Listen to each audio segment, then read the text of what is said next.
रोजाना चीन के उल्टे पुल्टे कारनामों की खबर सामने आती ही रहती है और हाल ही में चीन की एलएसी पर चल रहे निर्माण कार्य को लेकर पेंटागन ने एक रिपोर्ट जारी की थी, जिसमें कहा गया था कि चीन ने तिब्बत और भारत के अरुणाचल प्रदेश से सटे इलाकों में गांव बसा दिए हैं, जिसका जवाब भारत के विदेश मंत्रालय के प्रवक्ता अरिंदम बागची ने प्रेस कॉन्फ्रेंस के माध्यम से देकर साफ कर दिया था।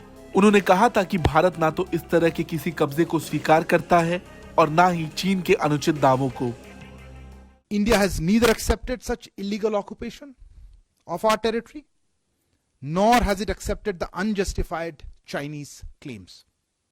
और अब उसी पेंटागन की रिपोर्ट पर प्रतिक्रिया देते हुए प्रमुख रक्षा अध्यक्ष सीडीएस बिपिन रावत ने कहा है कि चीनियों के भारतीय क्षेत्र में आने और एक नया गांव बनाने के बारे में जारी विवाद सही नहीं है।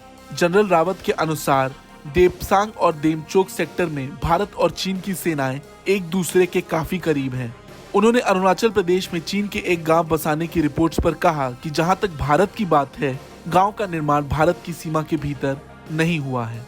जनरल बिपिन रावत ने चीन को भारत की सुरक्षा के लिए सबसे बड़ा खतरा बताया है। साथ ही उन्होंने कहा कि एलएसी पर भेजे गए हजारों सैनिकों और हथियारों की वापसी लंबे समय तक नहीं हो पाएगी। उन्होंने कहा कि परमाणु शक्ति संपन्न दो पड़ोसियों के बीच सीमा विवाद को सुलझाने की कोशिशों में विश्वास की कमी और संदेह बाधा बनी हुई है।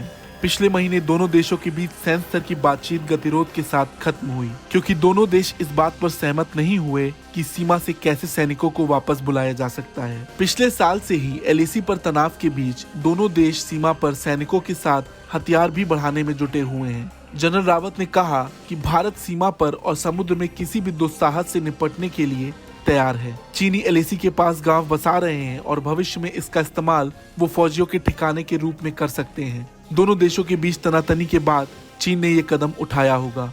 सीडीएस रावत ने अफगानिस्तान पर तालिबान के कब्जे को लेकर भी चिंता जाहिर की और कहा कि जम्मू कश्मीर में इसके जरिए आतंकवाद को बढ़ावा देने की कोशिश हो सकती है। जनरल रावत ने कहा कि शत्रुतापूर्ण रवैया रखने वाले चीन और तालिबान के साथ पाकिस्तान से जुड़े सुरक्षा मुद्दों पर भारतीय सेना ने लगातार काम किया है और भविष्य में वो किसी भी खतरे के लिए एकदम तैयार है।